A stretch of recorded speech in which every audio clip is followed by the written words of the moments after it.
Good morning and good afternoon, everybody, and welcome to Making Healthy Places, the Role of Social Interaction and Support webinar. We're really glad to have everybody on the call today, and we really look forward to what our speakers have to say. Introduce myself. My name is Laura Torchio. I'm the Deputy Director of Transportation at Project for Public Spaces, lovingly known as PPS. PPS is a small nonprofit organization dedicated to helping people create and sustain public spaces that build stronger communities. Our place-led, community-driven approach helps engage citizens in the transformation of their public spaces, and we call that approach placemaking. We're very excited to have you all here for our first installment of our Healthy Places webinar series. Today's focus will be the critical role of social connection and community networks in promoting overall health and well-being. The Case for Healthy Places, Improving Health Outcomes Through Placemaking, is a research paper PPS launched this year with funding and support from Kaiser Permanente, one of the nation's largest nonprofit integrated health systems. Additional funding was provided through the generous support of Ann T. and Robert M. Bass. Why? Because place matters for health. It's well documented that one zip code can be a more reliable determinant of health than their genetic code.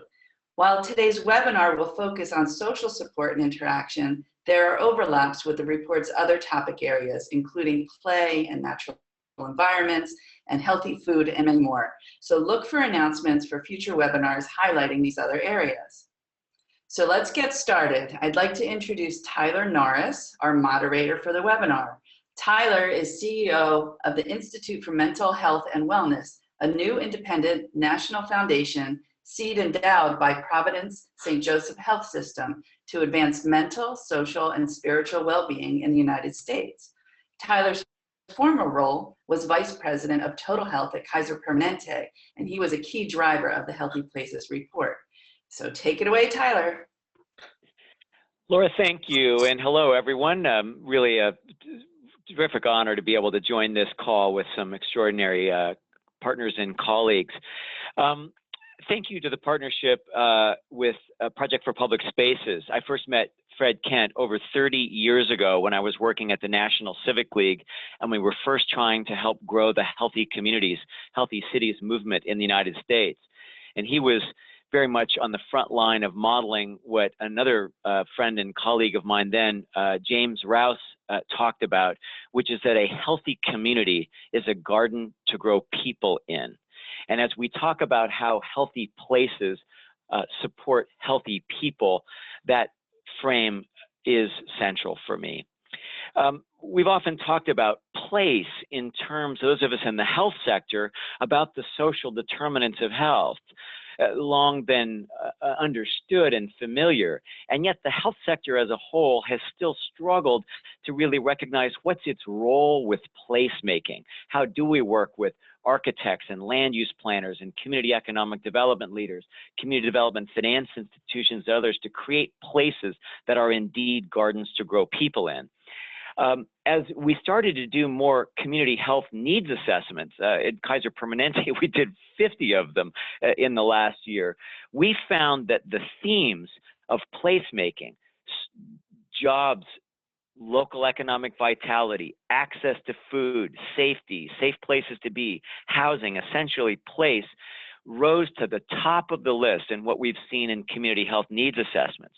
When we started increasingly to assess the social and non-medical needs of our members and patients, we started to see those same themes being central to improving health, recognizing that if we're going to have a measurable impact on the health status of people and place, we're going to have to partner in whole new ways.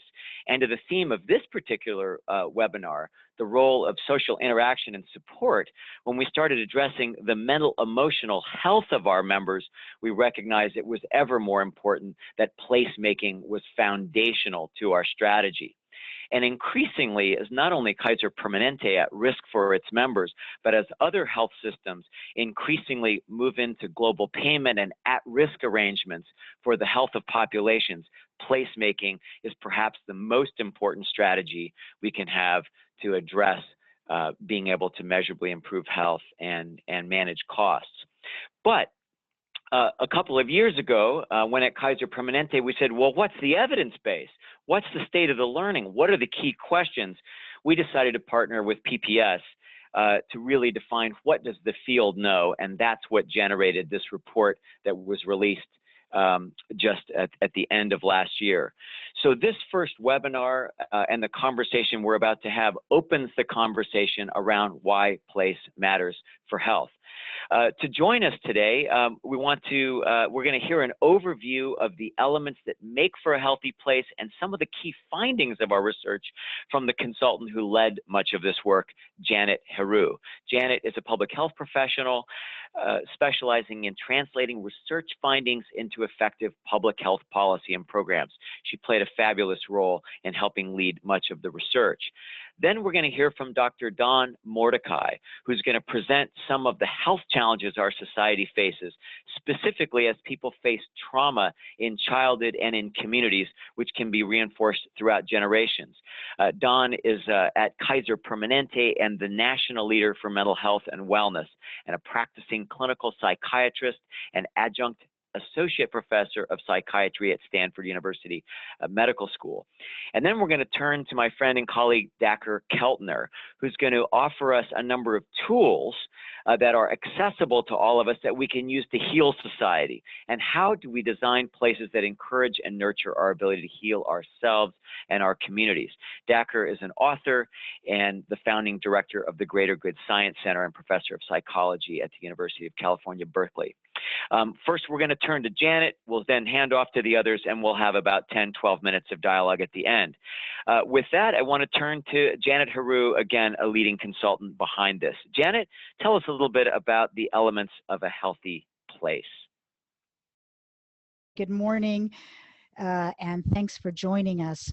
So to get started, I want to quickly highlight all 5 of the health promoting factors that turned up in the literature review that we did for this report, and these factors can all be designed into the making of a place. These are access to healthy food and beverages, opportunities for walking and biking, exposure to green and natural environments, opportunities for play and active recreation, and then the topic of the focus of today's webinar, social support and connections. We organized the report around these 5 factors because they are, as Tyler mentioned, determinants of health, and that is according not only to the World Health Organization, but also Healthy People 2020, which is a big national initiative to promote health and prevent disease.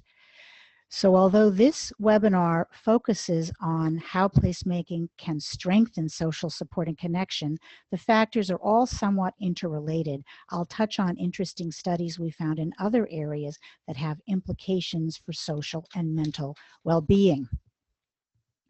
So there's lots of evidence about the importance of social interaction and support networks to our individual health, not just mental, but physical health as well.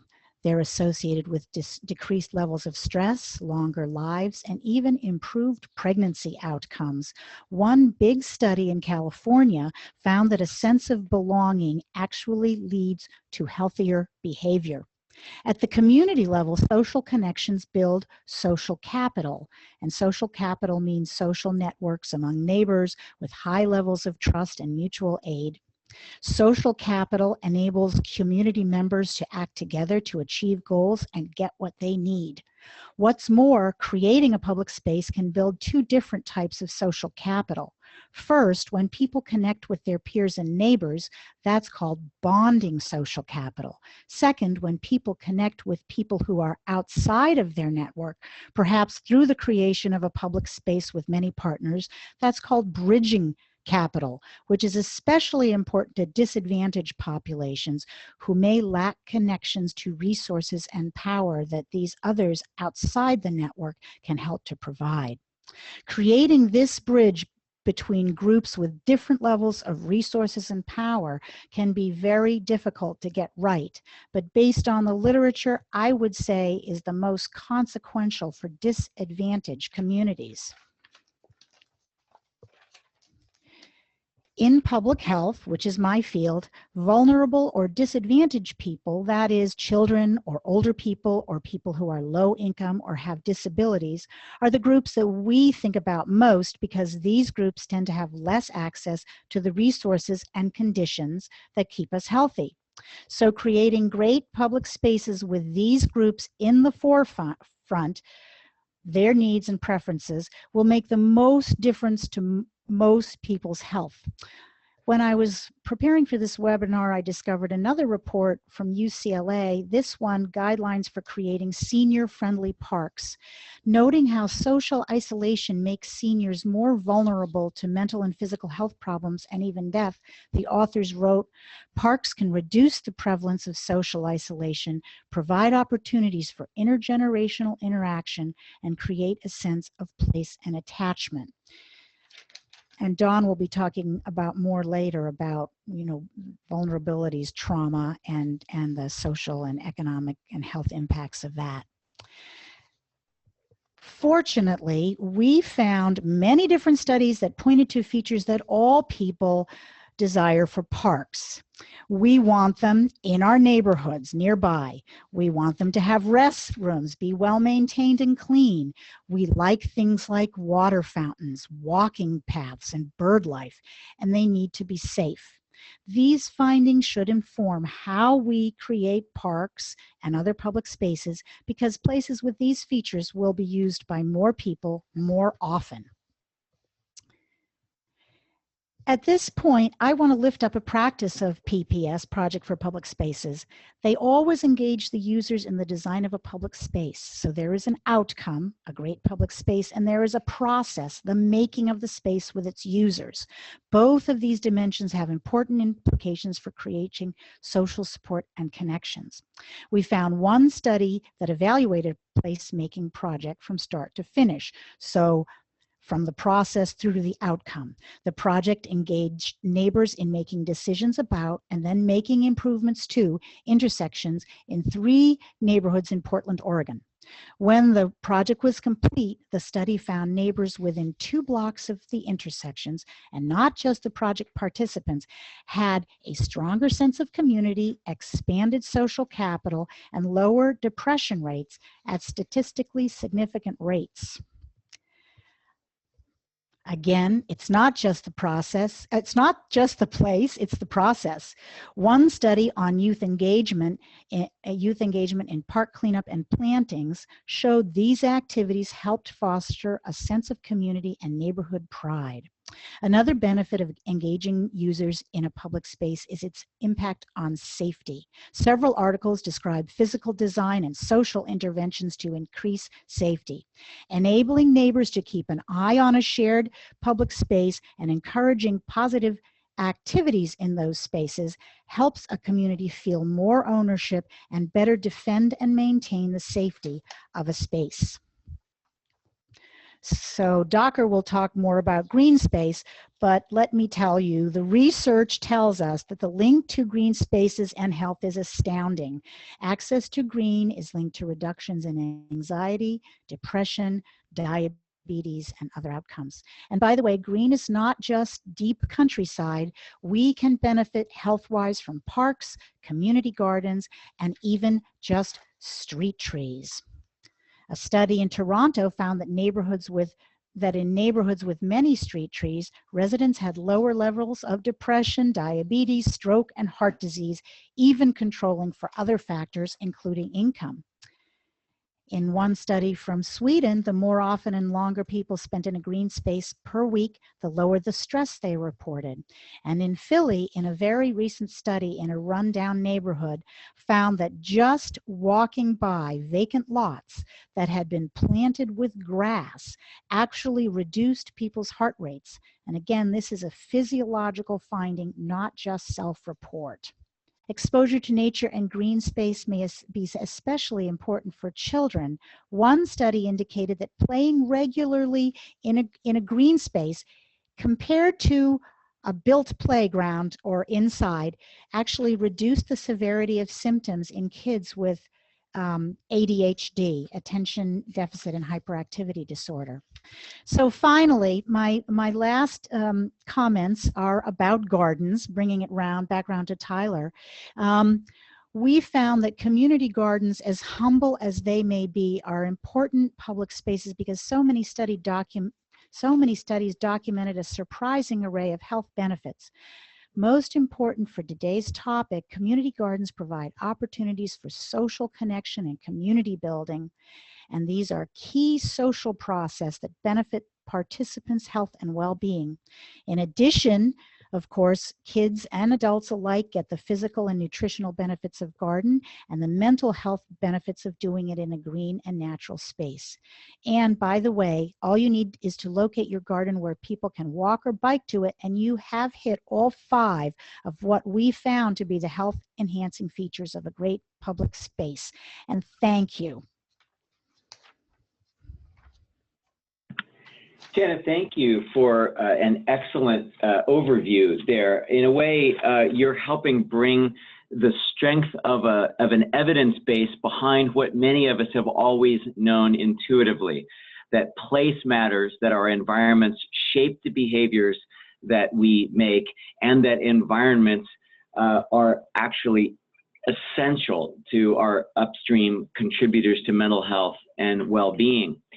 With that, I want to turn to my friend and colleague, Don Mordecai, to talk a little bit about the implications of this. Don, you're a practicing clinical psychiatrist. You're leading mental health and wellness at Kaiser Permanente, and we've been talking a lot over the last months or so on how place impacts mental health and wellness.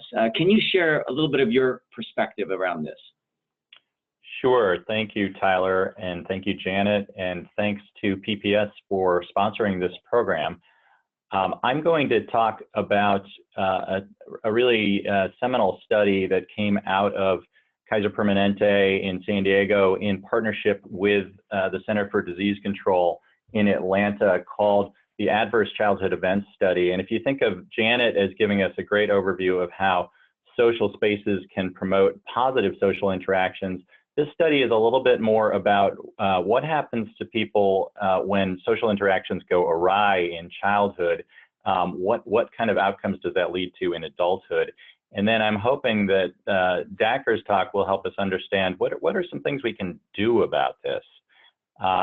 So moving into my talk, this was really a very simple study. It basically looked at, and this is the original study, it's been replicated since then, but it looked at 17,000 Kaiser Permanente members in San Diego and asked them fairly straightforward questions about their childhood and said, did you suffer from physical, emotional, or sexual abuse as a child?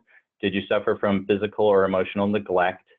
Or did you encounter any of these signs of what you might call household dysfunction, such as living with somebody with mental illness in the home, somebody who was incarcerated in the home, a mother who was treated violently, so domestic violence? Was there substance abuse in your home growing up? And finally, was there divorce? And what you'll note, particularly when you look at divorce, these are not necessarily uncommon events for people growing up in childhood. What they then did was basically add up your score. You got an adverse childhood event score, which was basically just the number of those events that you had suffered as a child. And it could range from 0 up to, 6 to, there's 10 possible ones. So 10 would be the maximum. This is what was found among a fairly middle class, mostly employed population of Kaiser Permanente members. Pretty striking just on the face of it. Almost 30% had experienced physical abuse. 1 in 5 had experienced sexual abuse.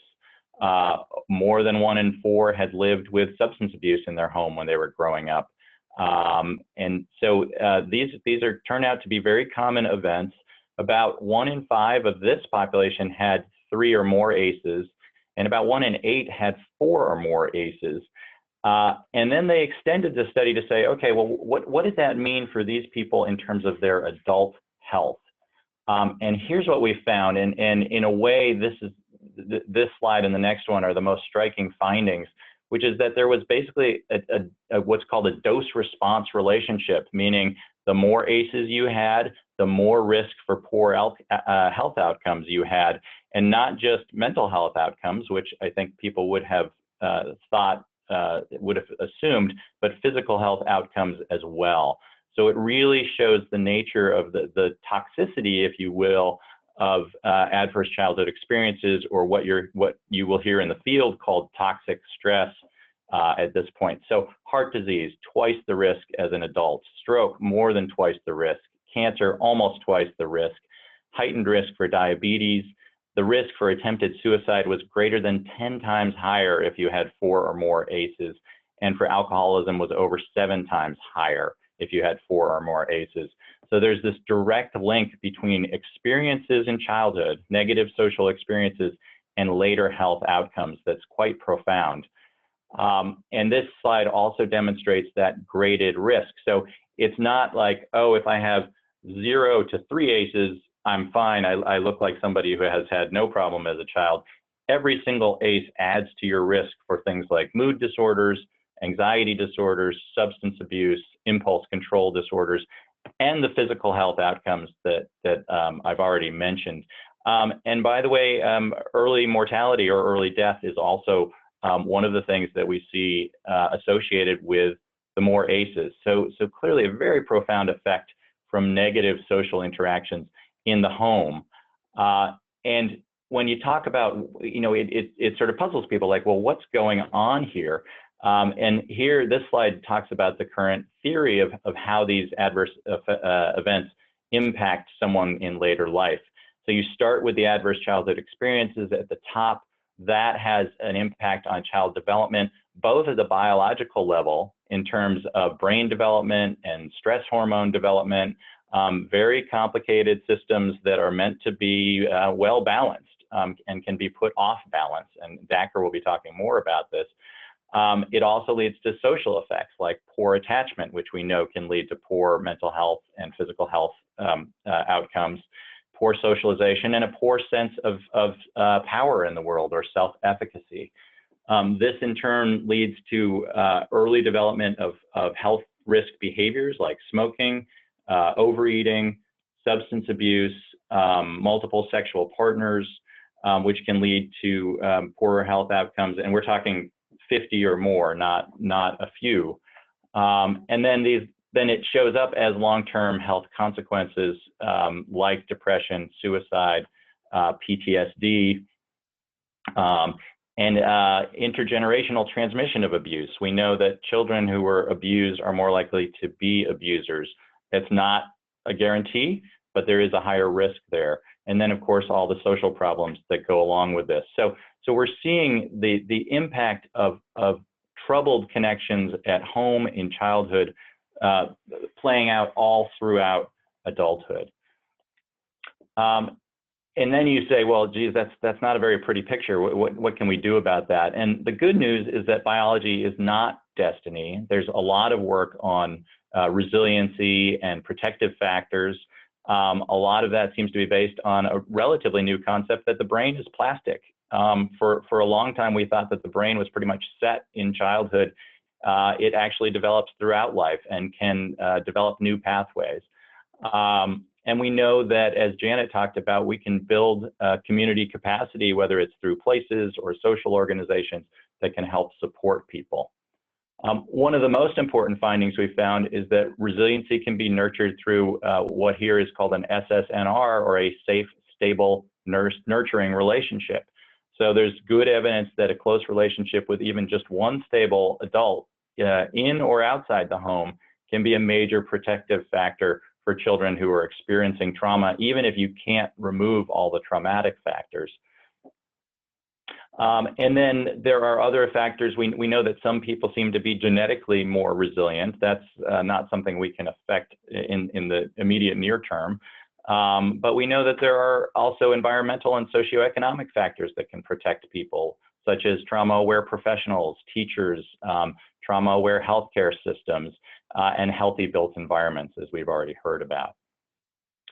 I did want to make it clear that this study, which was completed in 1998, has been replicated, and the findings are pretty stark. In 1998, we looked at 17,000 primarily white, middle-class, educated adults, and 1 in 8 had 4 or more ACEs.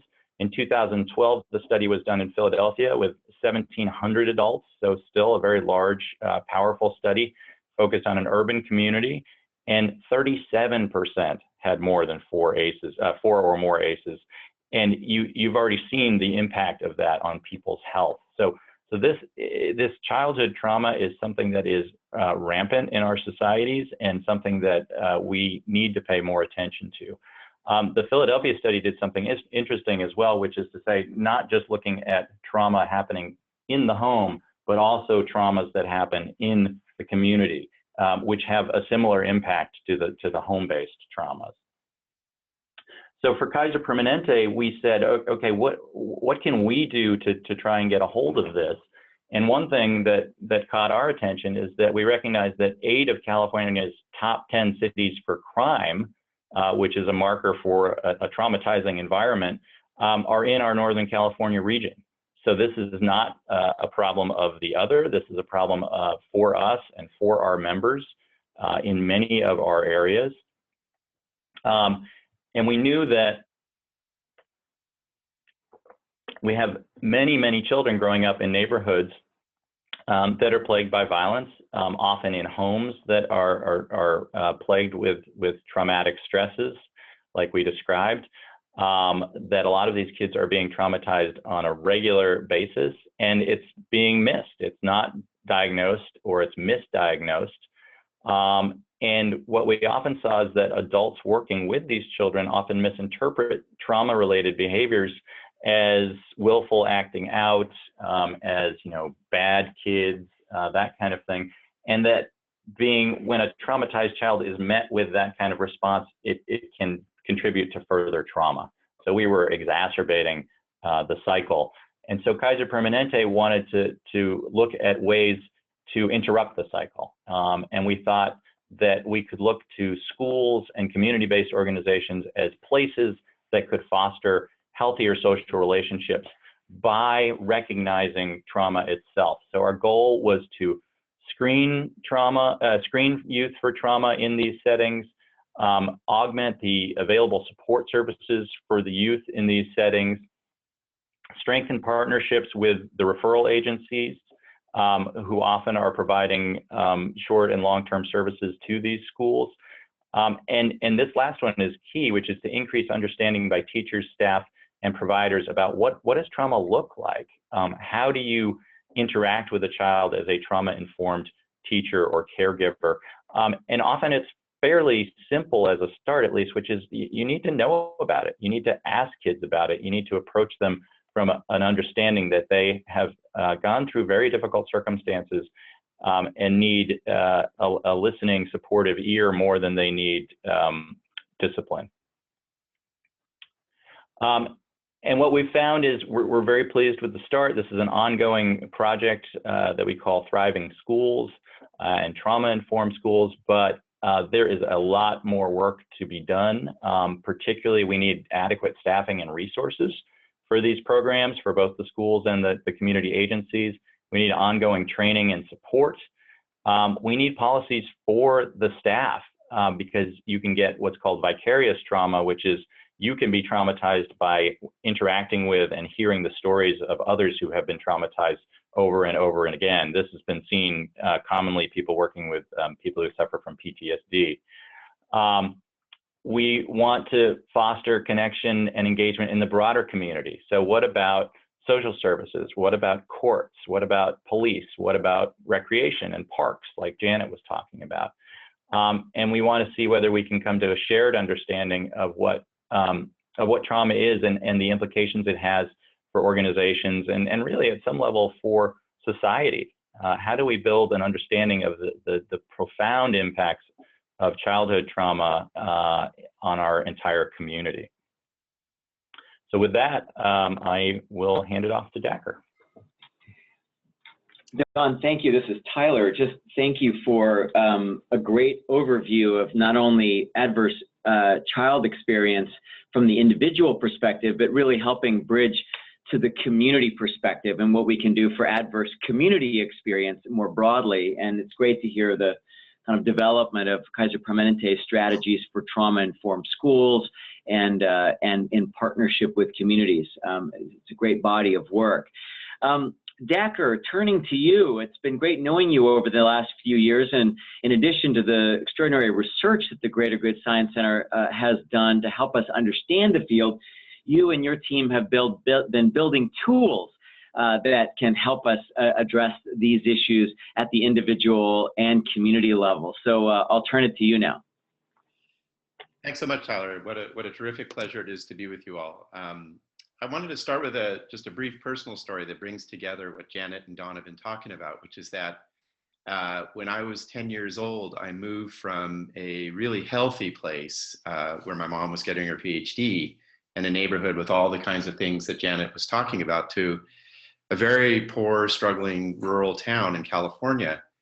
And the thing that really astonished me and really has stuck with me for the 40 years since that move is my neighbors were struggling in all of the ways that Dawn nicely talked about in terms of anxiety and depression and aimlessness and really compromised nervous systems and shortened lives. And what I've really been motivated to do at the Greater Good Science Center is to think about very practical science-based tools that we can build into places, to social networks, to hospital settings, to 21st century healthcare.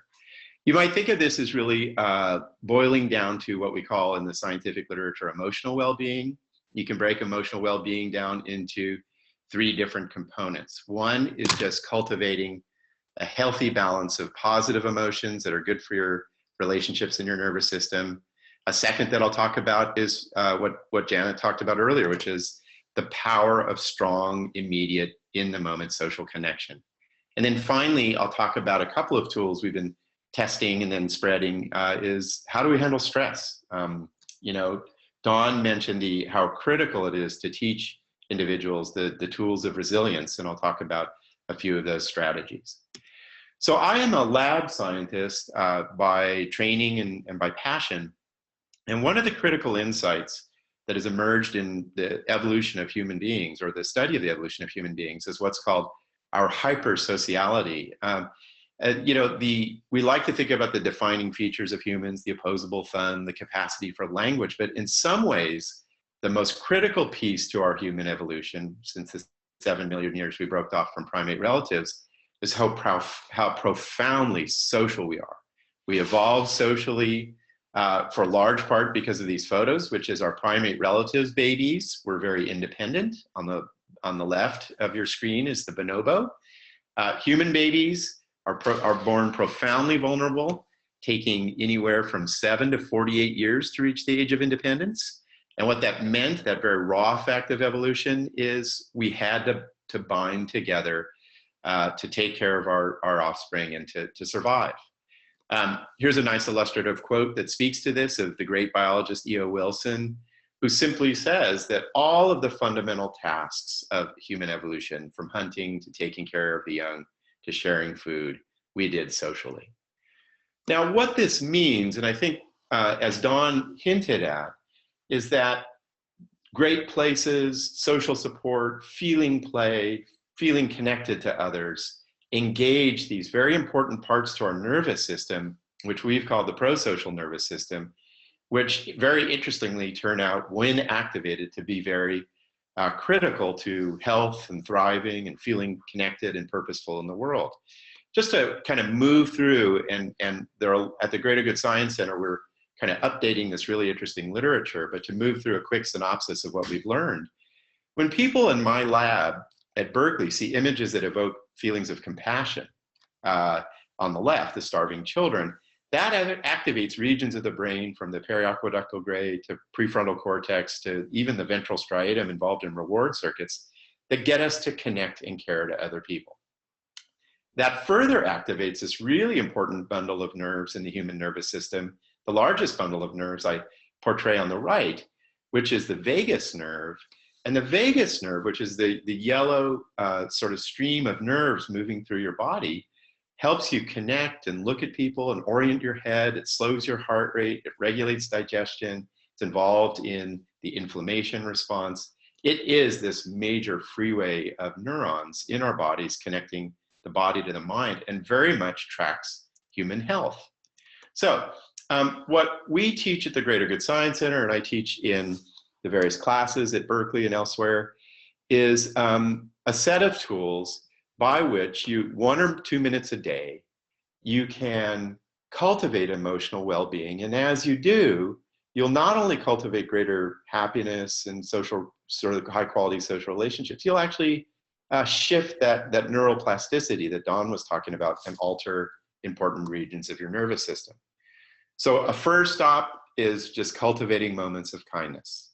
Karen Armstrong, as I show in the slide, has made the case that kindness and caring for the welfare of others is universal to the human ethical traditions. There are all sorts of loving kindness or compassion training techniques that begin very simply with breathing and focusing on the breath, spending a few minutes, no matter where you are, whether you're going to sleep or in an airport or in a park, thinking about someone you really care about, right? A child, a neighbor, a friend, a loved one. So you really recognize your common humanity with them. And in a variety of empirical tests, what people are finding is indeed that just that couple of minutes a day of cultivating kindness boosts well-being. So in this study, the solid bar shows loving kindness over an 8-week period boosts your well-being and also increases vagal tone or activation of the vagus nerve. A next big focus in this well-being literature is gratitude, the feeling of wonder and reverence for what people give to you. And again, what we see building out of this ethical tradition are very practical tools that help people bring gratitude in their lives, from gratitude diaries, writing in books. One of my favorites is a study by Lubomirsky and colleagues. You write an essay about what you feel grateful for. Your parents, a chance to do meaningful work, a chance to eat well, go out on walks. And as you see in the solid bar, over a period of 3 months, your life satisfaction and happiness actually increases over time compared to a waitlist control. At Harvard, they're now doing studies with people with really complex cardiovascular conditions with gratitude diaries and showing really, really striking results. A third positive emotion that's important to emotional well-being and our sense of place and overcoming trauma is very new in the scientific literature, but rather old in human consideration, which is the feeling of awe, of just being in the presence of things that are vast, that you don't immediately understand. Again, we see in studies that this is something that anybody can implement on a daily basis. In one study, all we did is take Berkeley undergraduates out to these eucalyptus trees. They looked up into these beautiful eucalyptus trees for a minute or two. In a control condition, they're in the same exact space, but they looked up at this genetics building, not quite as awe-inspiring. And what you find in these measures is a diminishing, looking up into the trees, of psychological processes like entitlement and narcissism that really diminish well-being and health. And the far right on the bottom, they actually become more altruistic in helping somebody who had dropped a bunch of pens. We know that feeling awe actually reduces the body's inflammation response. This is work out of our lab published by Jenny Steller, where the inflammation response is this major pathway from poor health to poor health and things like diabetes and cardiovascular problems, and awe really diminishes that. And as a result, we've recently summarized over 150 studies, and I know we'll be picking this up in perhaps another webinar, that as Janet said, just being in green, getting outdoors, being in parks, looking at trees, actually has a variety of health benefits. In one study with Stacy Bear at the Sierra Club, you take veterans out rafting for a day or two, and their PTSD drops by 28%, as you see in this graph. Second stop in our rapid tour of emotional well-being is connection, which Janet very nicely set the deep context for. Through empathy, through processes by which you forgive people and reconcile in the face of conflict, which is a very old, evolved tendency. My lab's been really interested in a rather interesting and provocative form of connection, which is touch. Touch, the simple act of patting somebody on the back, activates reward circuits in the brain. It builds trust. Children who are touched by their teachers on the back feel safe in the classroom and are more likely to do hard problems on the blackboard. We know touch soothes the stress response in the body. It reduces activation in cortisol, increases vagus nerve activation. One study found it leads to the release of oxytocin. My lab's been doing a lot of crazy studies on touch. We have 2 people come to the lab in this particular study. One person sticks their arm through a barrier. The other person is given a list of emotions to communicate just by touching that stranger's arm. And then the person who receives the touch guesses what just happened. And in the blue bars, you see that I can pick up these very important emotions just by a stranger touching me in the arm. I can detect the communication of compassion and gratitude and love through quick touches to the forearm. It's NBA playoff season, so it's very fitting we talk about this study. I think that touch, this ancient system of connection, is part of healthy groups and great places. So with my student Michael Krauss, we coded 1 game of every team in the National Basketball Association at the start of the season. And this is what we coded: high fives, fist bumps. We coded for all acts of touch: arm embraces, bear hugs. Men like to hit each other in the head when they're saying good job. They arm embrace, they chest bump, they flying hip, flying chest bump. And we found with really interesting statistical analyses, the more the teams touched, the better they played at the end of the season.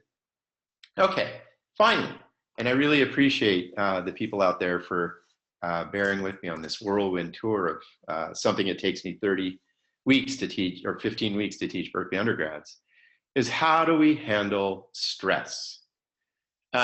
This, and Dawn really brought this into sharp relief, but we are living in a massively stressed time. This is a study of stress patterns from really nice measurements of stress over the past 30 years. And what you see is every group is rising in stress in the past 30 years. Women, men, educated, less educated, people who have few diminished economic means, those who have more. It is just pervasive. We know from people like Robert Sapolsky and Alyssa Epple and others that stress, chronic stress, feeling a lack of control, feeling threats to your identity, hyperactivates this stress circuitry, the hypothalamic pituitary adrenal axis in your body, which releases cortisol, and then starts to, when chronically activated, starts to wear down the nervous system. Even things, as Alyssa Epple has found, those telomere length off your DNA, it shortens the life of your cells. Stress comes from many different sources. It's so great in my conversations with Tyler to hear his emphasis on thinking about economic sources of stress, inequality, stigmatization, and the like. And so what that begs the question of is, well, what are the simple practices that reduce stress at the level of physiology? One, as you see here, very intuitive. Janet talked earlier about play being part of public spaces, is laughter. Indeed, it reduces physical stress. And then finally, there's this mindfulness revolution that many people out in the audience have probably heard about, such that what we're learning is, and this is a summary of different techniques from Alan Wallace, a longtime practitioner, simple breathing practices, loving kindness practices, sort of body awareness practices, body scans that are so pervasive these days, where when you're breathing deeply, you bring your attention to your body, have enormous benefits for the human nervous system, and also just the awareness of stress, the labeling of your hard emotions. One of the central themes in a movie I got a chance to work on, which is Inside Out. Here's one of many different studies we review at the Greater Good Science Center coming out of Emory. And what you find is the more you meditate in a mindful way, on the right, you see reductions in stress over time. And on the left, you see reductions in the inflammation response measured by interleukin 6.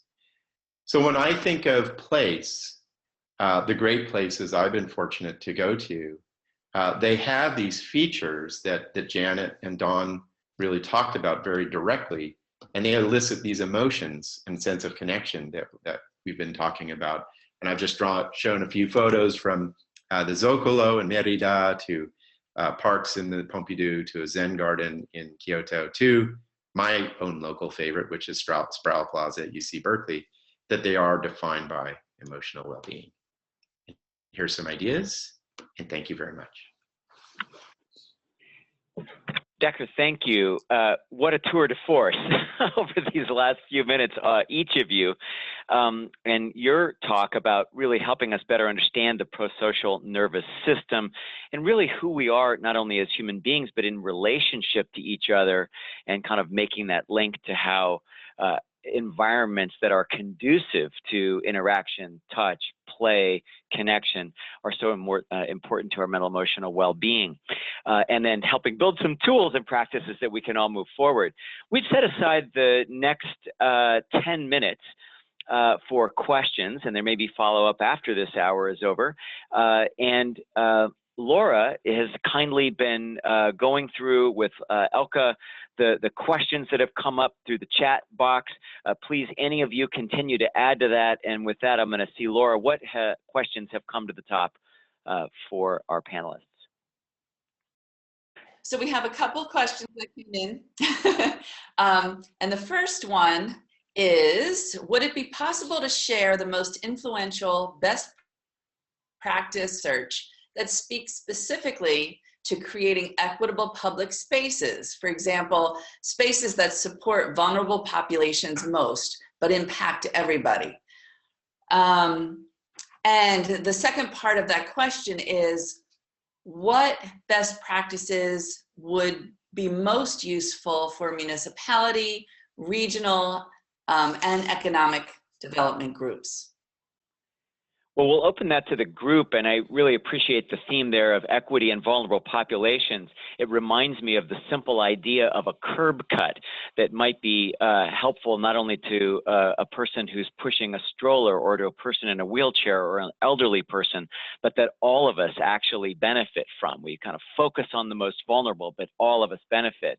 Any of you want to add to that? How do we create places that work for everyone, but particularly for those who are most vulnerable or fragile?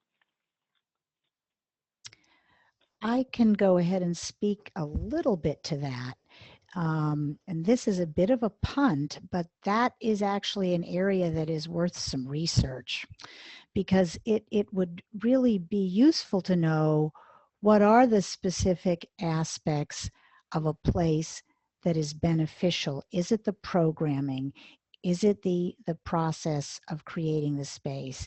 Is it the green? So I don't think we know, but I do think and I'm not an expert on this the way Dacher and Dawn are.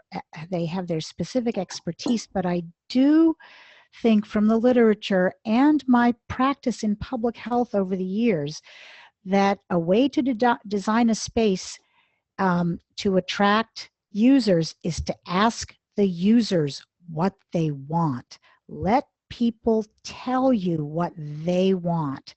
Don't come in with your preconceived notions about what they need. They'll tell you what they want, and then they will come use the space.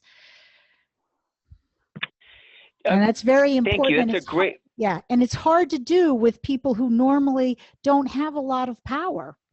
And you know, you have to be very careful and engage them in a genuine way. Sorry, Tyler, go ahead. No, that's a great response. And Dawn and Dacher, Dawn, anything from a trauma-informed perspective, or Dacher, as you think about radical inclusion, it almost goes as part of a principle that you shared. Mm-hmm. Yeah, I was really, I think it's one of the more fundamental questions when we think about the issues talked about today. And I was really inspired by Francis Kuo's research at the University of Illinois, Chicago, that greening the housing projects that used to exist in Chicago, that were some of the most, famous of tough housing projects in terms of lack of resources, just adding trees and lawns really had positive effects upon the community. And I think that there are, I know Tyler's been promoting a lot of sort of local movements towards equitable access to parks and to walking and to green spaces and to trees. And I think that is a game-changing type of movement that's grounded in science. So I take heart in that work. Don, anything to add before we move to next question? No, I think it's been well covered. Good. Yes. Laura, what else is Okay, here's a the queue? good question. Somebody wrote in that this, they really appreciate this panel. It's wonderful, but where are the planners? What city planners are working with these concepts other than PPS? Well, that may be a question actually to put back towards PPS, because through the placemaking and the Placemaking Leadership Council and work that PPS has been convening, there are hundreds, if not thousands, of planners across the United States and around the country that are trading notes and getting smarter together on how we build healthy, equitable places that work for everyone. And perhaps even, come back to you, Laura, with how people could learn a little bit more about placemaking and kind of what the state of the field is of land use planners, designers, architects. And I know that, this week, the American Public Health Association and the American Planning Association are holding a joint conference in Denver on health and place. So that's something that we can dive into a little bit deeper and provide more information on.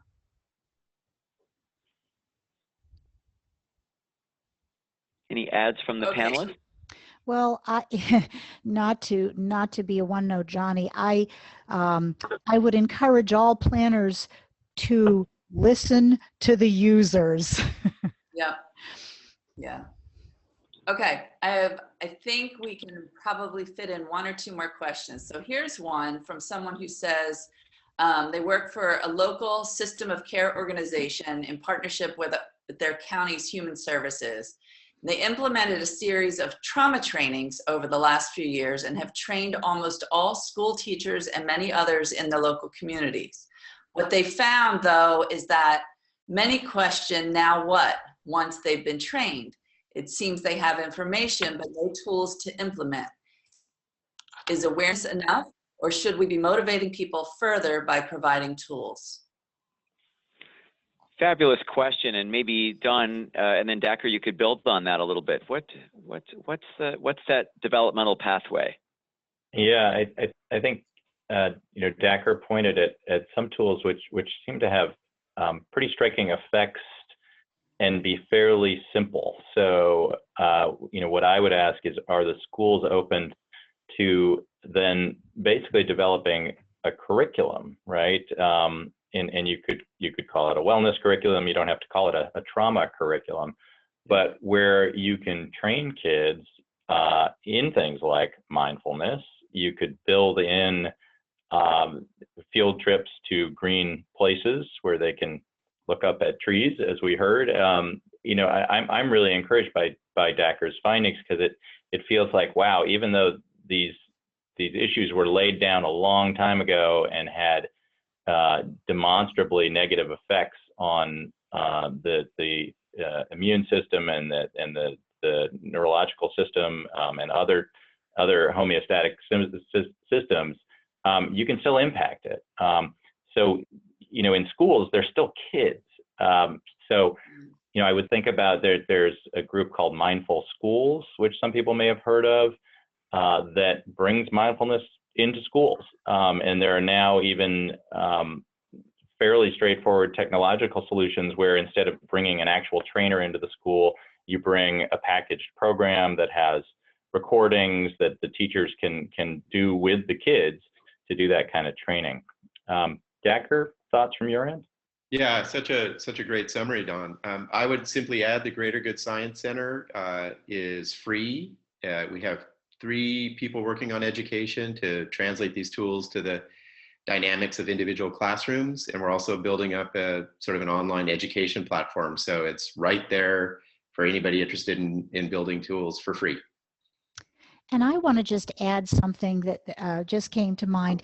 On another part of my life, I'm associated with the New Jersey Healthy Community Network, and it's a program that gives out small grants, and a high school in northern Jersey used a small grant to create a tranquility garden because the kids, this was a school where a lot of the kids had suffered trauma, and they wanted a very calm and beautiful space, and they engaged the kids in creating that garden with this small grant, which I thought was great.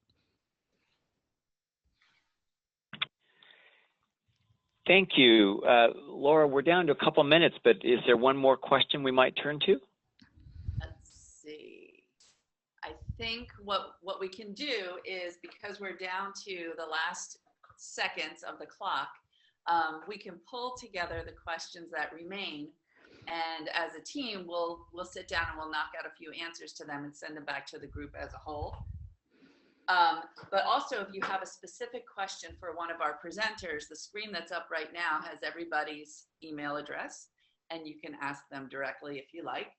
I want to thank all of our presenters and thank all of you who participated on the webinar, and remind you to keep looking for new webinars as they come to launch the rest of the paper. And also, we will be posting a recording of this webinar on the Project for Public Spaces website. That's pps.org. Thank you all so much for participating. Any last words from our presenters? It's been an honor presenting with everyone. Thank you. Thank you for all the listeners too. Thanks you for participating. Yes, thank you for joining us. Yeah, I agree. We really look forward to continuing the conversation with each of you at this important connection between place and health. And thank you to Project for Public Spaces for the extraordinary research that's reflected here and for bringing us together as a national movement. Best to each of you. Excellent. Thanks, everyone. Have a great day. Bye-bye.